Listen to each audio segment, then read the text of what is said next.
In every legend, there's a sliver of truth. In every tragedy, a forgotten warning. They Were Both Found Dead is your guide through the eerie and the unexplained, where history collides with horror, and not everyone makes it out alive.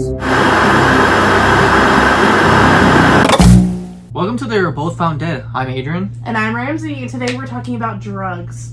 Drugs. This is my type of topic. Oh, shit. No, neither of us are. I think you'll learn pretty quickly here. If you know a lot about drugs, if you're like an experienced drug connoisseur, I agree. You're gonna be like, these stupid bitches don't know what the fuck they're talking about. Yeah. I like the green shit. Exactly. We don't go too far into that region. I don't go at all. No, it's just so... I'm over here token up, and that's about all we know. We're a bunch of newbies. But we're talking about like dark shit. Well, that's what we do here. We talk about dark shit, and usually it's dark history. Today we're talking about dark drugs. Dark drugs. Tark drugs? Tark drugs. Tark drugs. Black tar. Black tar heroin. And then we're going to shoot up heroin at the end. We're trying all the drugs we're talking about today. So, since the last time we filmed, we've had a birthday. Has it been that long? It's been that long. Damn, yeah. How do you feel, you old hag? Are you senior citizen? It's already been like a month since my birthday, but... You're joining us in senior citizenship. No. I'm 24. Yeah, you're practically a part of AARP. What the fuck is that? The old people group. Oh, shit. You get like discounts. I was just thinking today, since I work at a bank, I feel like I work at a retirement home. Because nobody else goes to the bank if they're not like... They got the app. Yeah, exactly. Where they go to an ATM. And they also don't have money, because only old people have money now. Exactly. That's what I'm thinking. But no. Combination of all of it. Yeah. What did I do for my birthday? I went eating, and I went to a Shrek rave. Oh yeah, we went to a Shrek rave. Insert pictures here. That was awesome. Don't insert pictures here. Those were awful, dude. I don't care. Oh my god. If you want to see what we look like wasted, now you know. Like a little too far. What about you, Ramsey? Anything you've done? I was thinking, because I was watching Coffee and Colts on YouTube earlier. Mm-hmm. I was watching her episode on That 70s Show, and Mila Kunis and Ashton Kutcher and Danny Masterson, that motherfucker, and Scientology, all that stuff. Mm-hmm. And she mentioned punk. Did you ever watch Punk? It's familiar, but I'm not sure. What is it? It was Ashton Kutcher's show, and he would prank celebrities. He would punk them. Oh, I've heard about them. I heard like Brad Pitt got like kidnapped or something in that. I've not seen that one. No? I feel like that's the most known one. No, Steve-O did that. Steve-O got kidnapped? No, Steve-O kidnapped Brad Pitt for Jackass. Oh. Yeah. Oh, for Jackass. Yeah, okay. So not for Punked. Never mind. But I have heard it before. Like the worst things that have happened on Punk. Oh, Zach Braff attacked a 12-year-old. Oh. Jessica Alba was harassed by a naked Dax Shepard. Justin Long encourages two underage girls to drink alcohol. These are not even jokes, dude. This is like, let's give someone trauma for the camera and then be like, a panic attack. Oh my god, a panic attack. Panic Tic Tac. I need some of those Tic Tacs when you're like about to panic. And then you're like... Isn't that like Adderall or something? Or Xanax. Yeah, exactly. Adderall when you're about to have a panic attack? That'll make you... I don't know. Some kind of drug. I told you don't know about drugs. So we're doing the usual me. Sure. We nailed it this time. You nailed it. So you go first then? Yes. Okay.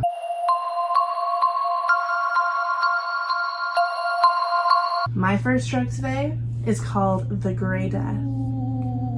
Why you say it so whimsically? I know it's something horrible. That was not whimsical, that was creepy. Okay. Dark. Sure. Makes me think of Dementors. It was the Dementors. They were flying all over the place and they were scary, and then they come down and they suck the soul out of your body and it hurt. The Grey Death? Like a ghost, yeah. Grab. The Grey Death is the street name for an unlawful and deadly opioid combination. A combination several times more potent than heroin. Damn. There have been confirmed overdoses of this specific drug in 6 states. 6 states. Alabama, Florida, Georgia, Indiana, Pennsylvania, and Ohio. Okay. I probably shouldn't talk that much shit about Florida because we live in Nebraska. Florida's way worse. Have you heard about Cornhusker Camp? Do I want to? Do you know the Gator one in Florida? It's that, but they're making one here in McCook. And also, we have super gonorrhea here. Yeah, Nebraska is the origin of super gonorrhea. Super gonorrhea. So what is in the Grey Death varies from batch to batch, usually largely affected by what a dealer happens to have on hand. Like I said, the Grey Death contains several opioids, often including the very potent opioids carfentanil and U47700, otherwise commonly called pink. It also usually includes fentanyl and heroin. Like a combination of the two? Yeah. So I just want to reiterate, the Grey Death is a combination of several opioids, fentanyl, heroin, and then whatever else he has on hand. How do you not die from that immediately? You often do. Oh, I see. Some confiscated versions have been found to have as many as 4 different opioids mixed in. The Grey Death is so powerful, mere contact through the skin or breathing in the air can kill you. I don't know how you take this safely then. I know. Like, I think it's like kind of a last resort for people who have done so many drugs and are chasing such a high that they're like, let me take just a little bit of this. That's so crazy. I feel so bad. I know.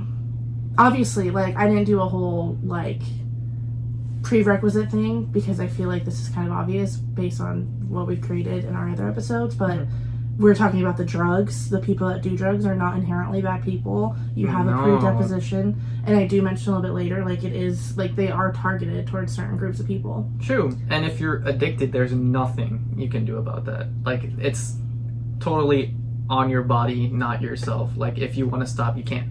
Yeah, addiction's Which insane. is so weird. That's what I said, addiction. That's why I said addiction's insane.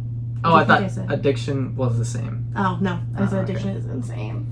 Insane in the membrane. Insane in the membrane. In May of 2017, East Liverpool officers pulled over 2 men in a vehicle. The 2 attempted to dispose of the drugs in the car, and they got everywhere. Captain Patrick Wright was quoted, "There was white powder on the seat, on the floor, and on the guy's shoes, and on his clothing." After the arrests were made and processed, Liverpool officer Chris Green was in the station's break room, and another officer pointed out that Officer Green had something on his uniform. Green dusted off the small, light patch of white powder, and within minutes, Officer Green was feeling the effects. He was later quoted, "I started talking weird. I slowly felt my body shutting down. I could hear them talking, but I couldn't respond. I was in total shock." God. Once they realized what was happening, the officer was given Narcan and rushed to the hospital.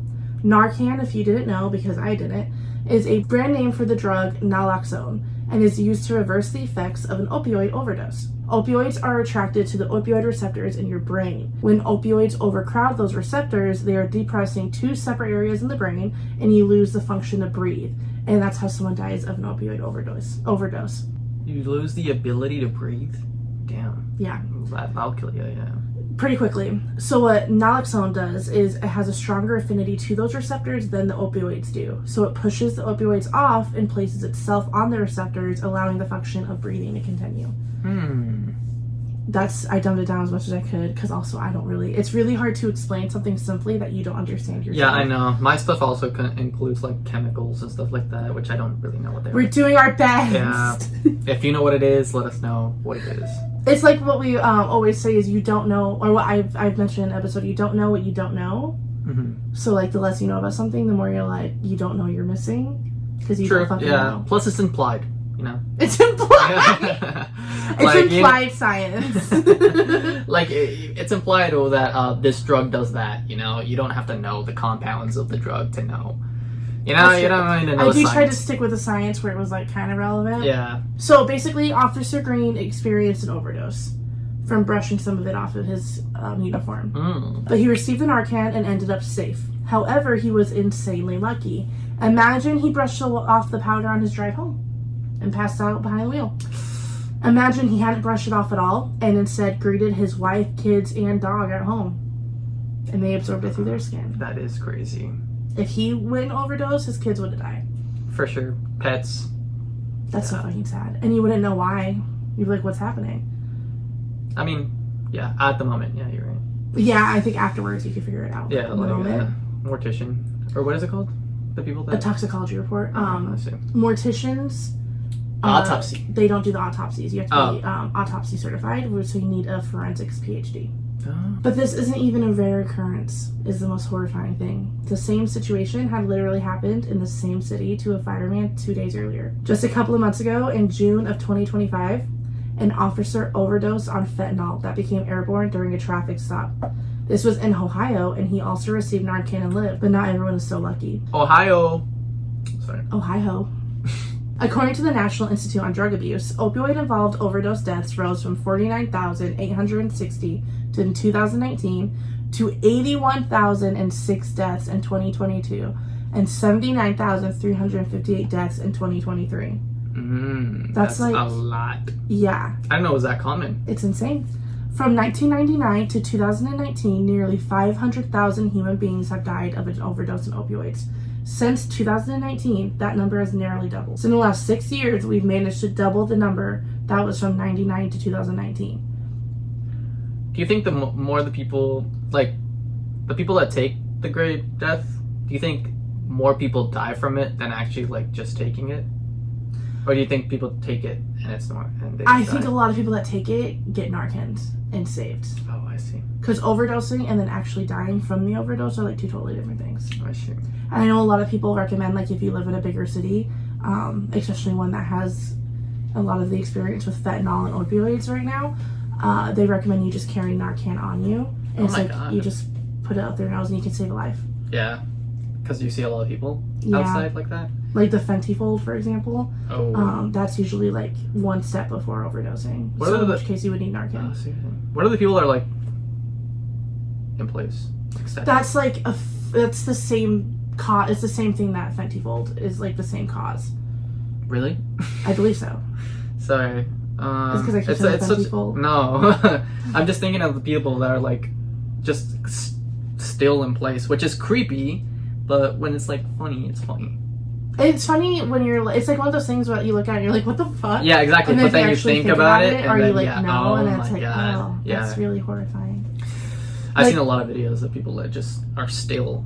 It's so weird. Or like those streets where it's literally like those blocks. They're like literally encampments, and like you can smell the dead flesh in the air from certain drugs that do cause that flesh dying. That's crazy. It's sad. It's so sad. Yeah. A huge amount of the fault of the opioid crisis is on a singular family, specifically the Sackler family. Have you heard of them? No. They're a bunch of bitches. Often described as the most evil family in America and described as the biggest drug dealers they have ever been, in my opinion, they might be tied with the American government. They are behind the drug OxyContin. They are behind the overprescribing of OxyContin in the 90s, and due to their choices, such as shutting down the repeated proof studies and people trying to speak out that it was very addictive and way too strong to give to, for example, a 16-year-old who just happened to break their arm and then was given OxyContin. That is how a huge amount of the opioid epidemic has been in 3 waves, and the first wave was because of the overprescribing, and that's how a huge amount of opioid addicts started, is being prescribed it when they shouldn't have been. Wow. Yeah. Like, drugs do start that way, don't they? A lot. Mm-hmm. Like almost everything we talk about, the issue is worse in rural areas due to socioeconomic variables. Not to mention how a predeposition to drugs makes all of this a lot harder. And as always, where this story ends, as they always seem to do here, the people in our government and the 1% are continuing to profit off the opioid crisis. From prescribing the opioids and profiting off of that, to having those addicted enslaved in private for-profit prisons, avoiding any jail time for abhorrent behavior and illegal business dealings, while the rest of us are held to a completely different standard. Our first responders are being put in horrible situations, and programs to help out people in the midst of an opioid crisis are getting cut. If you want to learn more about the Sackler family, let us know. An Evil Families episode could be fun. Evil families? Oh, yeah, that would be fun. But yeah, fuck those people. Fuck those people. Fucking God. The documentary Do No Harm is a really good resource about learning more about the opioid crisis. 4 Good Days, starring Mila Kunis and Glenn Close, is a great movie showing how quickly things can spiral when it comes to opioids.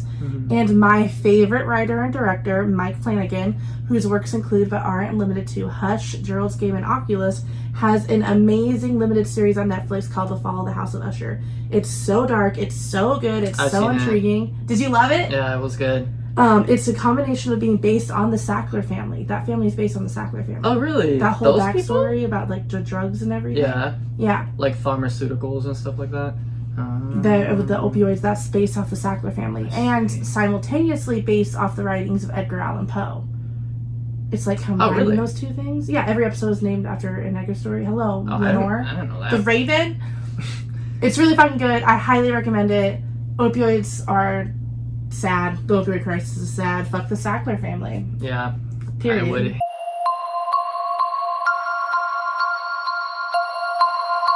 Mine is about Salvia.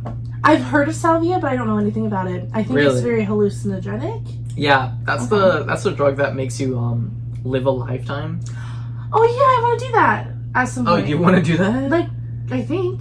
No, I would hate that. Oh. Imagine living a lifetime, dude. Yeah, and like still having your whole life ahead of you. I don't even know. I feel like it's gonna be like a distorted lifetime. Like living a lifetime, not experiencing a lifetime. Yeah. Oh, okay, whatever. Sure, bitch. Sure. Let me learn more about it before I'm like, let's do it right here, right now. Yeah, I mean, let's see. I'm already doing black tar at the end of this. Maybe I shouldn't mix those. Salvia is one of the most powerful psychoactive plants known to science. So it's plants. So it's healthy, right? Hell You would yeah. think. I mean, I like a good plant. And A good herb. Salvia divinorum is a species of sage native to the mountains of Oaxaca, Mexico. Okay, right on. For centuries, the Mazatec people have used it in quiet ritual ceremonies. Not for fun, but for visions and connection to the spiritual world. Shamans would chew its leaves in darkness or brew them into tea, guiding communities with what they say Okay. and what they saw while they were under the influence. What makes this plant so unusual is its active compound Salvinorian A. You see? Hey. We sound stupid. It's Italian? No. It doesn't work like LSD or other psychedelic drugs. It's one of the most potent naturally occurring hallucinogens ever discovered. Just micrograms can send the brain into another dimension. Period. A little bit scary. The experience is unlike most psychedelics. Salvia doesn't give you colors or gentle euphoria. Instead, there's like a force that violently shifts you as if reality has been peeled away. Oh my god. Exactly. It's like you change realities. You travel to new worlds, sometimes cartoonish or sometimes terrifying. I want that so bad. Terrifying world. Terrifying reality to live in for a lifetime. You want that. But it ends. Yeah. Sure, I guess. It's temporary. They can't hurt you. I mean, yeah. People describe feeling as though they've merged with objects, turned into furniture, or slipped between the folds of existence. And it all happens in minutes. Wow. Yeah. A short, violent plunge into another world. It lasts only 5 to 10 minutes. But those minutes feel eternal. Yeah. I want that. No, you don't want that. When it ends, people say they have lived a whole entire life. That's actually fucking crazy. I know, 5 minutes and you're living forever. In the 2000s, Salvia exploded onto the internet. Videos went viral of people smoking extracts and stumbling through bizarre, disorienting trips. It looks hilarious, but it's actually deeply disturbing. I'm just gonna say real quick, if you hear any noises, one of my cats is fucking up a taco truck scratcher right now. I can't get him to stop, so I'm sorry if the noise makes it through. Just know that that's what it is. He's really happy doing it, so... We can't ruin his happiness. And also he won't let us. So when you watch those videos, do they like, just like for 5 to 10 minutes, they're just like standing there? Kind of. I just saw 2 videos. One was cut, and it was like a couple taking it, and the guy... like the old girl was just like laying there and like twitching and stuff and like moving like this, and the guy like stood up and like started like trying to escape, and he like broke his window and he jumped out of it. Yeah, it was crazy. And then another one was like a video called I'm driving while on Salvia. This guy was like starts of, oh, I'm gonna start. Why would the fuck would you do that? I don't know, but he was like, I'm gonna try to drive on Salvia, and he takes Salvia, and he couldn't even start the car. Those kind of people are my least favorite people. Yeah, so he didn't even drive or anything. He was just like this, Thank God. like that. That's how you are for like 5 minutes. Which I kind of want that, but I wouldn't try to drive. Yeah, obviously, and plus you have to have somebody with you. You know, like that couple people, they have nobody. They were doing it together by themselves. That's so stupid. I know. You have to have a trip sitter. Exactly, for sure, you need to. The sudden popularity caught the attention of lawmakers. Soon states and countries began banning it. Today, it sits at a strange legal gray zone. Illegal in many places, but not all. Oh shit. Yeah. That's my favorite. I love a gray I think zone. there's some states that actually let you do it, which is crazy. I don't know why. I think it's like probably medical or something. I think most things, if like it's controlled and you have the right person doing it. Yeah. Unlike like straight up heroin, no. Yeah, obviously not. No. But like ketamine? someday, like, there's really, really positive research on microdosing ketamine. Not the way Elon Musk does it, where he's just straight up addicted to ketamine. But, like, you go into a professional office and they actually microdose you, like, once a week for, like, 6 weeks. Have you played that game, Mr. Krabs on ketamine? No, is that a common game? Is that like Ghost Simulator? Is it popular? No, Have you I ever just played Khat on ketamine? No, I just saw Moist Critical trying to get the world record. So the game is Mr. Krabs on ketamine? Yeah. Or are you on ketamine? No, When you play Mr. Krabs on ketamine. I want a video And where you're you do playing both Mr. and then Krabs. you see which one's better. You do not want that. Scientists, meanwhile, see Salvia as a mystery worth unraveling because Salvatorian A doesn't interact with serotonin receptors like classic psychedelics. Instead, it targets the kappa opioid receptor in the brain. That's the same receptor linked to pain, mood, and even addiction. Some researchers wonder if Salvia's strange chemical components could someday unlock treatments for depression or substance abuse. I love that! I know. So like you can get off You can being get off addicted. using... No! It was a big pause, okay? Big pause, you say. Sorry. We're not talking about anyone dying for the most part this episode, Oh, so yeah, it's cool. nice to be able to have fun for once. Yeah, you can get off being addicted to something, you know? That's awesome. Yeah. I really appreciate it. And you can also stop being depressed. Yeah, no, especially as someone with OCD, like the experiments happening with those drugs and stuff, we just, we hope that someone will be able to fix us. I Yeah. hope someone finds that shit someday. I hope you guys get fixed too. Thank you. Just give me some WD-40 and leave me alone.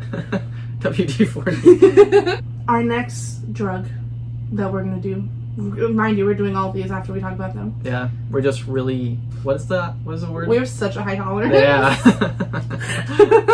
We're on the grade up and Salvia right now. You can't even fucking What's tell. next? Bath salts. Oh fuck.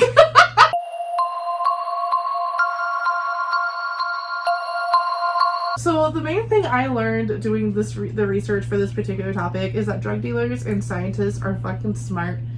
Drug dealers? And scientists. Oh, I knew okay. scientists were smart. The other one, I was a little surprised. I didn't think drug dealers were the stupidest people ever.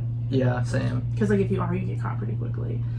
Oh yeah, you're right. But the ones that make the drugs, those bitches are smart as fuck. It's like chemists and stuff like that. Like Literally. Breaking Bad. Yeah, Mhm. Breaking Bad was right. Everyone, all hail. Watch Breaking Bad. I'm actually rewatching it right now. Really? I'm on episode 4. Oh. It's nice because You're probably I've gonna seen love it, it. but I don't remember it at all. I was gonna watch it with Hunter, but he liked it so much that he was going over episodes Fuck without you. me. Yeah, That's so hilarious. Sometimes I have to tell Cody, when he'll start watching something with me, I'm like, you can watch this episode, but you've taken enough of my shows, I have to wait for you. You can't have yeah, this. true. I was like, you cannot watch the finale without me. So I saw it with him. That's Because nice. one of the last or the second to last or something episodes the most highest rated episode I've heard that. in television. I'm excited to get there. You're on episode 4. I couldn't believe I'm Skylar White, happened so quickly in the series. I know that's Yeah. That's my favorite part. Yeah. I was like, I can't believe it's No, gone already. You don't have to even watch it anymore. I'm done. I'm You're watching done. it. Lady, whatever you're selling, I ain't buying, yo. Well, my name is Skylar White, yo. My husband is Walter White, yo. So, bath salts goes by a few names. The most common is psychoactive bath salts, which is often shortened to PABs. Want some PABs? It's kind of cute. Both of them, bath salts and Yeah, very cutesy for what it is. yeah. It's a recreational designer drug. I don't know about y'all, but I had no idea. I've heard the term designer drug, but I didn't really know what it meant. Do you What know does it that means? mean? No, I don't know. A designer drug is specifically made illegally to mimic the effects of another pharmaceutical. These are created either to avoid the drug being detected in a standard drug test or because the alternative is so highly illegal it's a lot harder to get a hold of, or both. Oh, okay. My next one is a designer drug.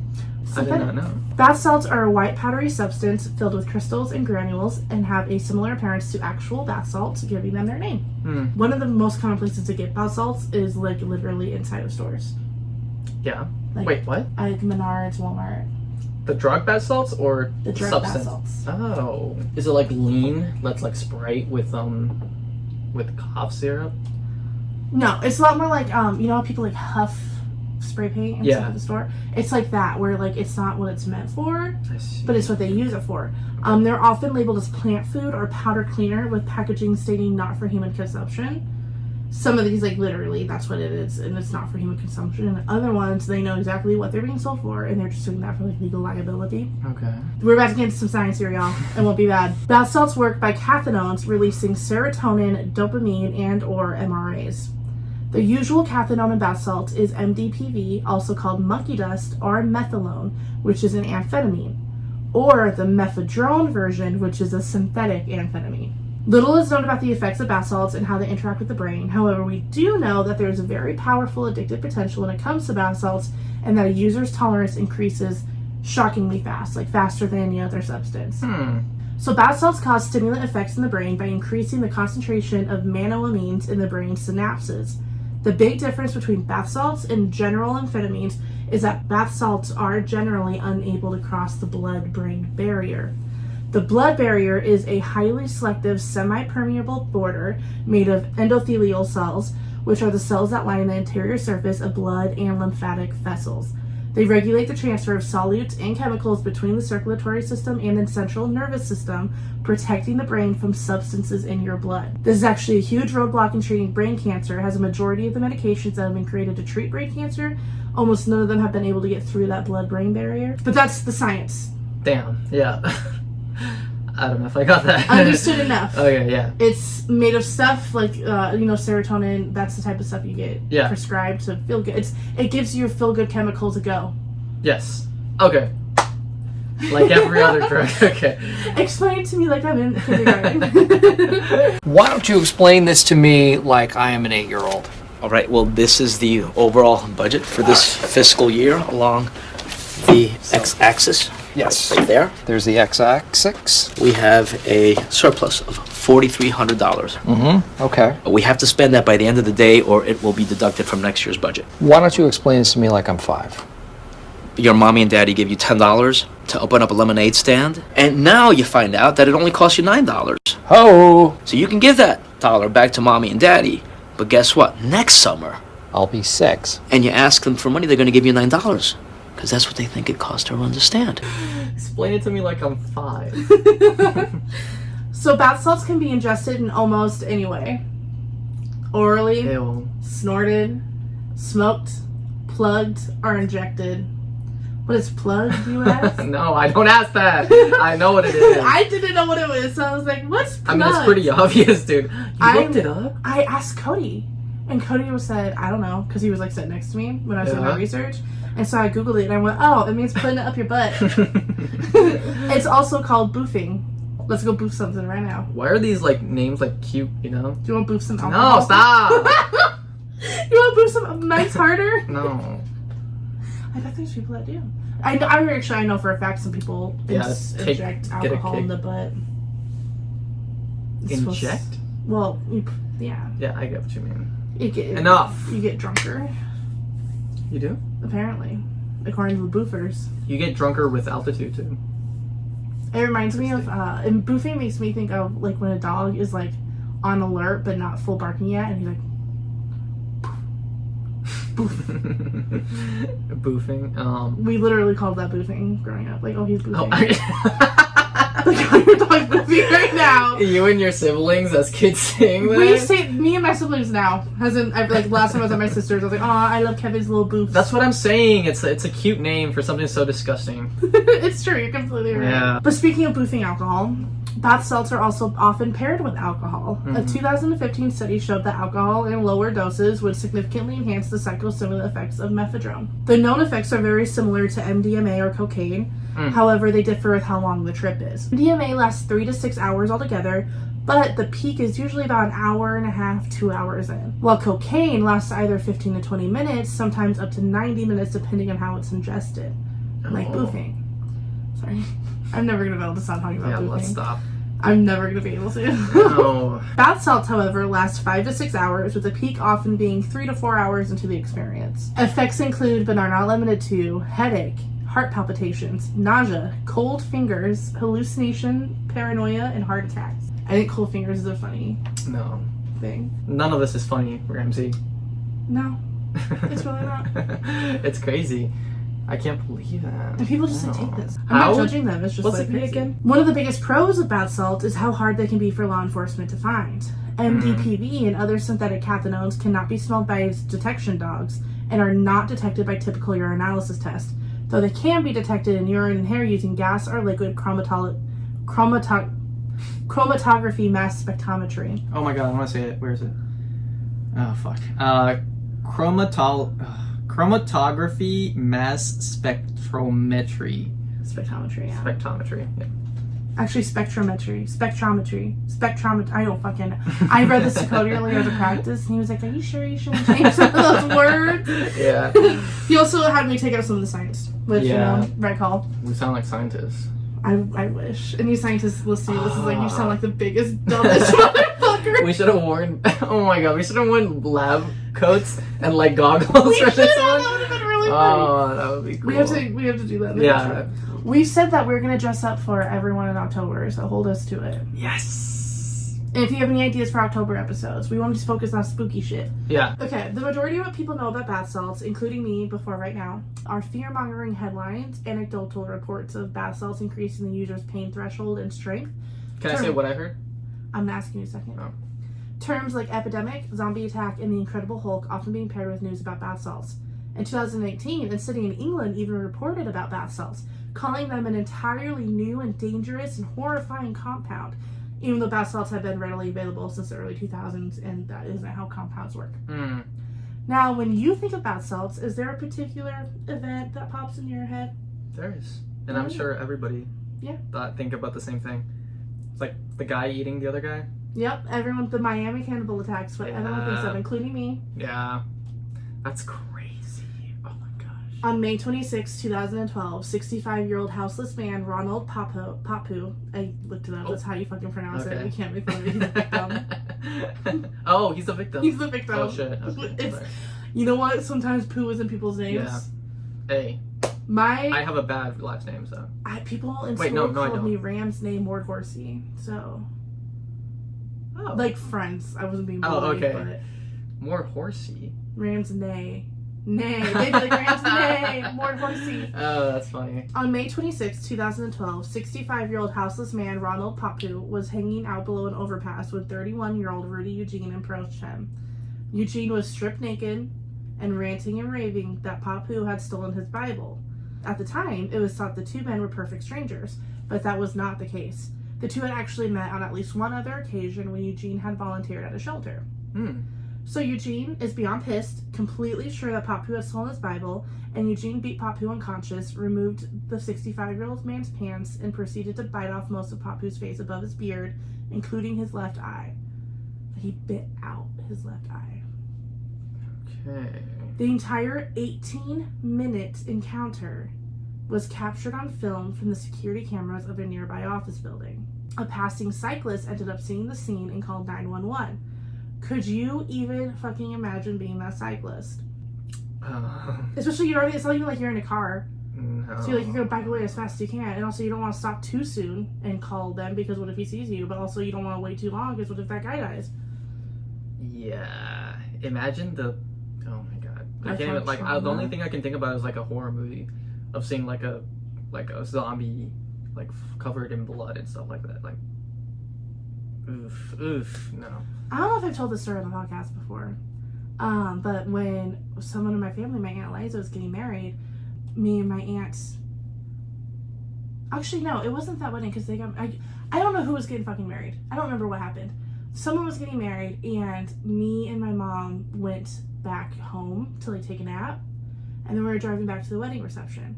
And on this road, we were coming this way, and another car was coming this way, and there was like a car stopped in the middle of the road, like sideways, and these guys were like kicking something. And at first, Mom was like, "They're being a fucking dog," and then like as we got closer, we realized it was a person. And they got in the car and like drove away, and the guy like looked up at it because like that car was coming and we were coming, so they looked up at both, like, and he looked at the car, both the cars coming, and when he looked at us, he like half his face, his skin was hanging off. And I will always remember that. I was really young, and I will always remember that so clearly. Oh my god. It's fucked up. Oh my god. I couldn't even imagine seeing another person, like, eating someone. Ugh. Oh my god, that's so bad. I can't, I've never seen something like that in my life. Like, I've never seen, like, an exposed bone. It's your turn. Never seen it. Huh? It's your turn. You're next. Because Cesar saw the dead guy in El Salvador. Why would it be my turn? Why would it be my turn? Either you or Cody are next. Why would it be my turn, Ramsey? Happens to everyone. Okay. I love how genuinely scared you sound. I'm ready. What do you know? Officer Jose Rivera arrived on the scene and warned Eugene to cease the attack, and Eugene simply growled in response. Okay. At 2:13 p.m., Officer Rivera shot Eugene, which proved incredibly ineffective. Eugene did not stop. Eugene did not care. So Rivera shot Eugene 4 more times before the man went down and ended up dying. Prior to this day, Eugene had been arrested 8 times before, beginning at the age 16. So he was 31, arrested 8 times beginning at 16. That averages to being arrested every 1.5 years. Can you imagine? Like, we've never been arrested. I mean, just don't get arrested. Which, I know it's not literally that easy, but, like, that's a lot of arrests. Yeah. I feel like this one has been, this topic that you're talking about right now has been, like, one of the most disturbing ones you've talked about. Really? Oh, yeah, man. Like, I feel like I'm, the more, like, I picture it, you know? Viscerally horrifying. I don't know why this one is really getting to me, yeah. I mean, you're eating someone. Yeah, I know. But comparing to, like, the stuff that we talked about on this, yeah, anyways. It's interesting, like, the specific things that will hit your brain different. Yeah. Most of these arrests were for weed. However, some were not, including a 2004 incident where Eugene assaulted his own mother and threatened to kill her. The man had also gotten married in 2005 and then divorced in 2008 due to his ex-wife reporting domestic abuse. This occurred 4 years prior to the attack under the Miami underpass. Ultimately, no human flesh was found in Eugene's stomach during the toxicology exam. Oh. So he didn't swallow anything, he just tore it off with his mouth and spit it out. Is that better? It's different. It is. Arguably, it might be worse. Is it? Because you're using your teeth as a weapon. Yeah. I don't know. It's different. It's weird. Ugh. But here's the real kicker of the story. And the best example of how effective fear-mongering and bad reporting can be. Eugene tested negative for any kind of bath salts or amphetamines. Aww. Then what was he doing? Well, there were several undigested and to this day still unidentified pills in his stomach, as well as tested positive for marijuana. So he wasn't on bath salts? It was on bath salts. It was on something we don't know about, but it was 100% not bath salts. Has it happened before then? Why did people think it was bath salts? Just because it was... People decided it was. There was a lot of fear-mongering at the time about bath salts, and then people were able, it like sold good headlines, so they just kept I mean, I feel like it feels very on par. Mm-hmm. You know, I feel like somebody doing bath salts seems like somebody would be eating somebody else kind of thing. Yeah, you would think, but no, it was doing something. And it's just so interesting that, like, literally me, Cody, you, I feel like a lot of the people listening, the first thing you think of is the Miami zombie attack. Yeah, I do think about that. Miraculously, Ronald Papu survived the attack. Oh, that's good. He was admitted to the Jackson Memorial Hospital in critical condition with 80% of his face above his beard completely missing. He lost his eyebrows, parts of his forehead and cheeks, his nose, his left eye was entirely gone, and his right eye was horribly damaged. A fund was set up that raised $100,700, and I hate to say it, but as an American, my first thought was, how is this poor old man going to pay these medical bills? Mm-hmm. I read about the fund, and I still was like, because, like, I've known people where they gave birth, and because of, like, a minor complication, it was, like, and their insurance helped them, like, $100,000. No, yeah. I mean, I'm not saying... I know how bad it can be. That's insane. I know. We're talking prolonged hospital stay, complete facial reconstruction, and insane costs, which would be lower than it is now, but still. Mm-hmm. However, for once, we kind of have a happy ending. Oh. While Papu became blind in both eyes and would never have the same life again, he was granted full permission to stay at the hospital facility indefinitely. The last update I could find on him was a few years after the attack, and that he had completed treatment, was receiving nutritional and occupational therapy, and lots of other help. At the time of the attack, Papu's entire family hadn't heard from him in 40 years, and thought he had killed himself. He was 1 year older than you the last time he saw his family. Damn. And he was now 60. Where is he from? Miami. Mm. The most ironic part, do you remember what Eugene was mad about? No. He was accusing Papu of Oh, yeah, stealing his Bible. Yeah. His Bible was in his vehicle a few blocks away. I mean, he was on some shit. I don't know. Yeah. It could have been like anything. Could trigger that shit. It's so true. And bath salts did have their moment. There was a huge spike in 2011/2012. Poison call centers reported booming amounts of calls about bath salts in that time. 304 calls in 2010 jumped to 6,138 calls in 2011. Damn. But by 2015, the numbers had dropped back down to 522 calls. And it's been a steady decline since then. But of course, there's the small jump during COVID. But like literally every drug had a jump in usage during COVID. Mm-hmm. And yeah, bath salts. The number one thing we associate with them isn't even bath salts. Yeah. Wow. What the fuck is that? I know. I really thought, damn. I did too. I was like reading it like, okay, what bath salts is he on? And then he was on bath salts. I was like, ow. Kind of disappointing. Well, segueing to nothing better. Nothing... Worse. Something worse, I think. I said nothing better. Yeah, I'm saying something worse. Oh, yeah. Something worse, yeah, for sure. Krokodil.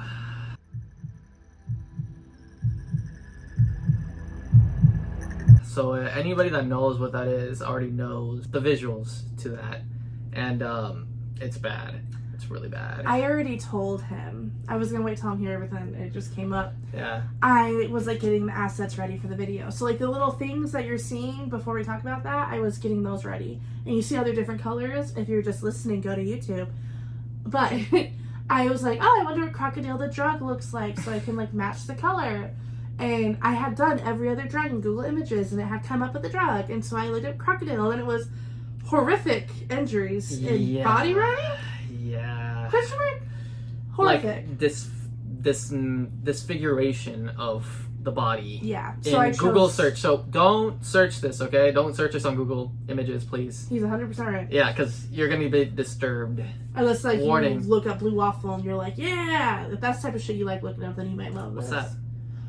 Look up Blue Waffle. Don't. No, I'm not gonna do that. I'm scared. It's something that American kids did in like middle school, and it's like really horrifically. I feel like I've heard about it. It's like really horrifically infected vaginas. Oh, okay. Yeah, I'm not gonna look that up. Yeah, I chose red for Krokodil, the thing, because it matched the blood in the photos I found. This drug, it started in Russia. It's a drug so brutal that it left. Started in Russia? Sorry, it just you immediately already know that they don't fuck around. That's what I'm saying. A drug so brutal that it left behind bodies that look less human and more reptilian. And that's kind of why it's called Krokodil. I'm already horrified. Yeah. So it just make them look so inhuman. Krokodil's real name is desmorphine. Made in the 1930s, at the time, scientists believed it might be a cleaner, more powerful alternative to morphine. But it turned out to be too addictive and too toxic, obviously. Yeah. Until desperation brought it back. In the early 2000s, as heroin flooded Russia, many became addicted, but then heroin grew too expensive. Addicts searched for another way. They found it in over-the-counter codeine pills. So mixed with household poisons, gasoline, iodine, paint thinner, and even phosphorus from match heads, they created a crude, poisonous version of desmorphine. They got creative as fuck. Yeah, and the recipe spread all around. The recipe? Yeah, the recipe for this. I don't It's know bad. if we should be calling that a recipe. That's I know. insane. They found like whatever, like the most toxic stuff they can find in Literally. their household objects, and they mix it together. Let's drink everything under my sink. Let's drink bleach. The high came quick, intense euphoria, but short-lived, sometimes only 90 minutes, compared to the heroin's 6-hour ride. That meant users needed dose after dose, injecting multiple times a day, and every shot was a toxic cocktail. Oh my god. Yeah. Almost immediately, Krokodil began destroying the body from within. The injection sites rotted. Skin turned green, scaly, and then black. Veins collapsed, muscles decayed, bone peeked through the festering wounds. Users literally watched their flesh disintegrate while they were still alive. And they're addicted to it, so like they can't really stop, is the thing. So like you see I don't even know how they keep injecting, like in the pictures I mean, you've seen it, but in the pictures, it's like bone and flesh, like here, and like you can see the muscles. So I don't even know where you inject it. I will not be including pictures of this. No, one. yeah, no, we're not doing that. But like, you just go somewhere else then. Huh? Go somewhere else in your body and start injecting there. Oh my gosh, that's gotta suck. Yeah. But yeah, that's another thing about the designer drugs you said or something like that. Like desperation out of like not having morphine or something, they would go to something like this. Yeah. Like less expensive thing. Designer makes it sound a lot more like bougie. Yeah, but no, it's worse. Reptilian rotting. They should say like bootleg drugs or something. Or like tacky drugs. You wouldn't download skin disease. Huh? You remember those commercials? Like, you wouldn't download a car. No, I don't know. Oh my god, I'm so I don't remember commercials. Oh, it's like pirating, right? Yeah. Yes, I've seen stuff like that. Thank you. Yeah. I'm not a senior citizen. I'm only 26, by the way. Yeah. Doctors describe scenes straight out of a horror film. Patients staggering in with open wounds, crawling with maggots, limbs hanging by threads of tissue. Amputations were common, but rarely saved anyone. That's Wow. that's where Krokodil earned its name. The drug destroys tissue at the injection site. Doctors in Siberia describe patients who seemed alive but half dead, their limbs dissolving. Oh. They called it the zombie drug. Yeah, because that's practically zombie behavior. And just like that one. So if you combine bath salts with Krokodil, I feel like you get like a zombie. Oh yeah, bath salts don't do that, right? Never mind. If you were to EP. Oh, was that really bad? I just love your train of thought, honestly. I don't know, I just thought about that. I was thinking about how, like, bath salts are also called the zombie drug and how this deserves it more. Oh, and you're like, shit. let's make a zombie! I mean, yeah, like, they give you the behavior of a zombie, the bath salts, while Krokodil gives you the form of a zombie. Lovely. Get some Fenty in there to do this. Stop the craziness. Do you want to? I was Do you picturing want it a slow. World War Z zombie, or do you want a Walking Dead zombie? I prefer none. Oh, okay. I'm good. Let's We have not enough make, going let's not on make right a zombie. Okay. Our capital's under another insurrection, pretty much. Oh. So, I don't think we need to add the end of the world. Yeah. I mean, I don't know. Just the end of It our kind of world. needs it. Oh, okay. You can find photographs of grotesque images of young men and women, their bodies devoured by the very drug they craved. Some reports claim the average user lived only 2 to 3 years once hooked. Russian hospitals did report thousands of cases. A 2011 government estimates suggest 100,000 people were using Krokodil at its peak. But outside Russia, the evidence was murkier. Some claim Krokodil had appeared in the US, but toxicologists reported rarely confirming it. Many doctors believe those American Krokodil cases were actually severe skin infection from other drugs like black tar heroin. Black tar, United States, Krokodil, Russia. So That was horrifying. pick your poison. That was all around horrifying. I know. Yours was horrifying too. Even Yours is worse than mine. worse. Oh yeah. If you look it up, you'll see how bad it is. But don't look it up. So many people are gonna look it up now. Not my fault. We told you not to. I told you not to. Last but not least is my final little druggy drug. Let me hear it. Crack. I'm just kidding. Cat. Not kitty cat. Hi kitty cat. Not kitty cat. Aw.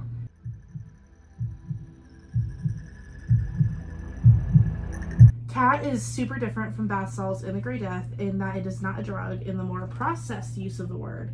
But cat, sometimes spelled Khat, other times Kat or Qat, are leaves.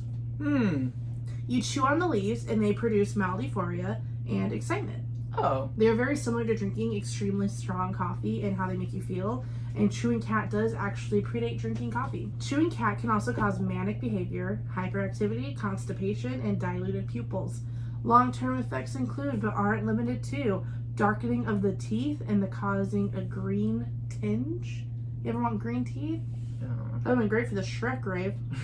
Ulcers, diminished sex drive, loss of appetite, pregnancy complications, heart attack, oral cancer, stroke, and even death.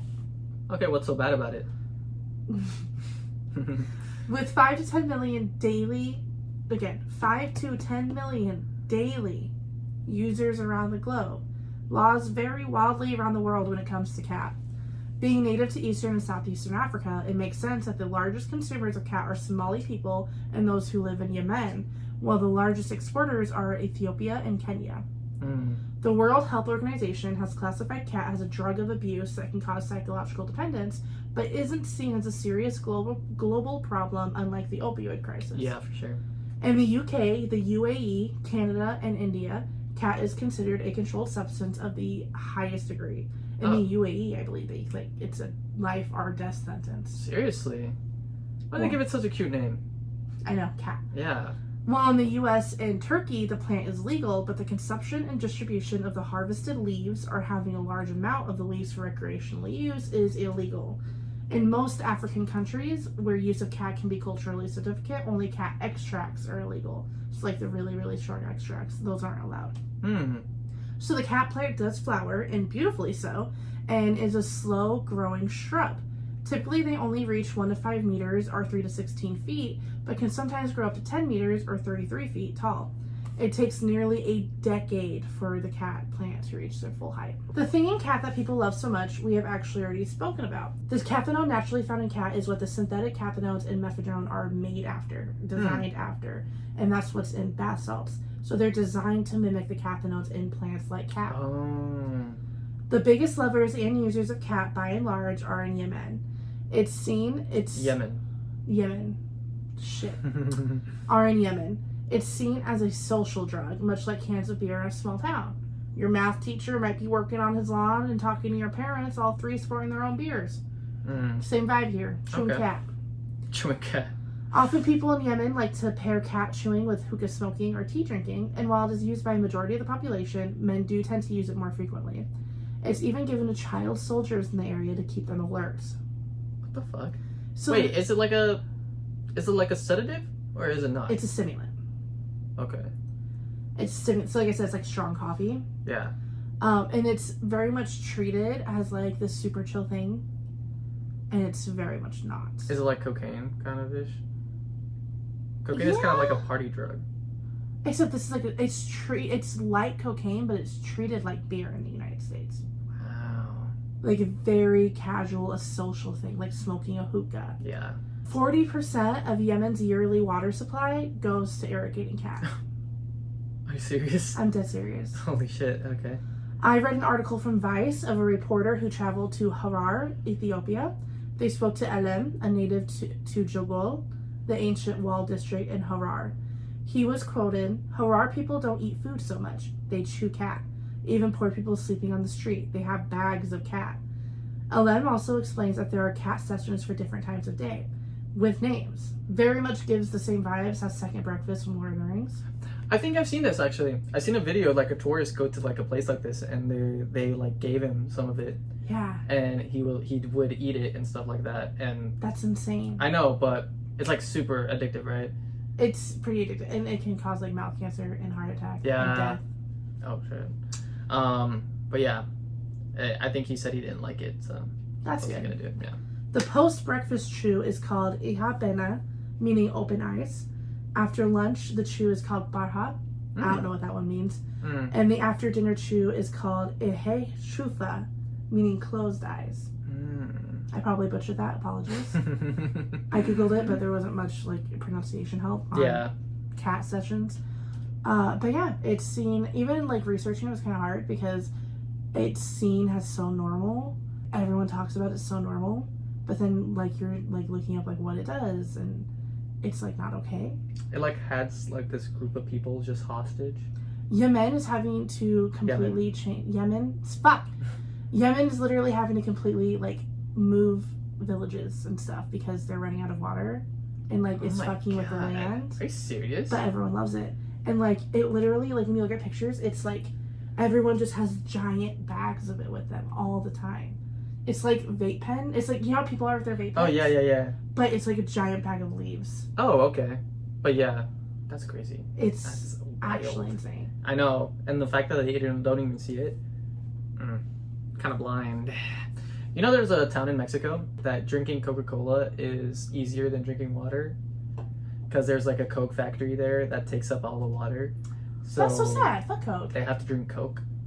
That sucks. I know. At least drink instead Pepsi. of water. Like that really sucks. Yeah.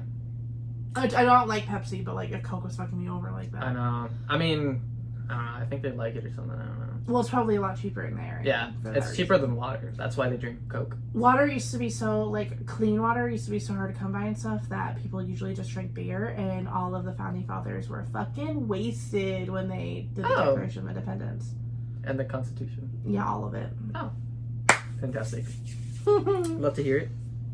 And they're on, like, how much fucking drugs? I know, and they're, like, from 17 whatever the fuck. Bunch of 20, like, they're literally your age. Yeah, and younger. And we're basing our whole society off of this. Not even. They said don't do a two-party system. They said rewrite the fucking Constitution. How often did Thomas Jefferson say that? Every 27 years? Because things are going to change. Like, weapons are going to get more harmful, so you're going to need different laws. God forbid we fucking do that. Yeah, I don't know if changing the Constitution is good or bad, because depending on who has the power at the moment, can do whatever they want with that. Yeah, there's definitely, I agree with that. So, next week we are covering biohazards. It's so much fun. I already know what I'm gonna do. Adrian's idea, I love it. I'm super here for it. Yeah. I don't have any ideas yet, so if you could comment below any famous biohazards you know, help me out. Help a bitch out. Yeah, exactly. We'll talk about it. Well, thank you for being with us today and learning more about these drugs. Don't do any of these. Don't look up Krokodil. Don't do any of them or do all of them at once and tell us about it. Exactly. Make Give sure us to live stories. stream because I don't think you're going to be able to post. True. Okay, things you're going to take away from this. Do the drugs. Don't look up Krokodil. And don't support the ARA? The NRA. NRA. And like, subscribe, and tell us. I'm talking about this to people. Exactly, Like, listen to this super weird podcast and make fun of them. Thank you guys. You guys have a great rest of your day. We're gonna go boof some shit. Stop. Bye. Bye.